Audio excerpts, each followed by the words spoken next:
Frustration over transit service in Greater Victoria is growing. We first showed you last night on CTV News how bus drivers and passengers say they're sick and tired of the overcrowding and the full buses, the lack of service and the crowds left at the curb. And now that's frustration that's being shared by politicians. CTV's Louise Hartland follows up.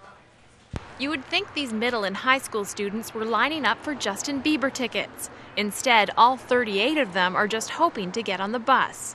And like many times before, some are left behind. That happens to me a lot because I was one of the first people here and the bus was full from UVic because that's the time of day that it is.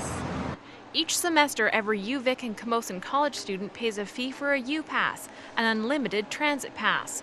The UVic Student Society says university and college students pay $5 million into the transit system and are the largest user group in Greater Victoria. So there's a campus town transit activity.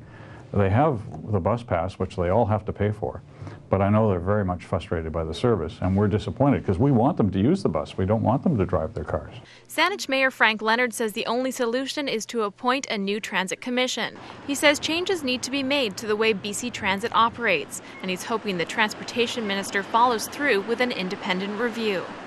We're concerned about the overhead costs. We're concerned about the delivery of service. We're concerned about how resources are being allocated. So even with the budget we have now, some of us are concerned about how it's being spent.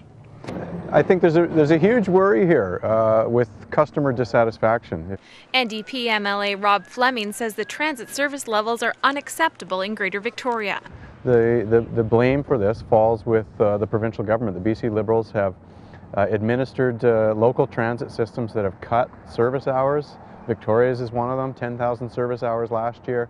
They're not able to respond to consumer demand. In a statement, the Ministry of Transportation says the province has committed funding for capital projects across BC, including 8 commuter buses for the Victoria area. But the people stuck waiting on the curb hope the Liberals will have more transit solutions when the budget is announced February 21st. Louise Hartland, CTV News, Saanich.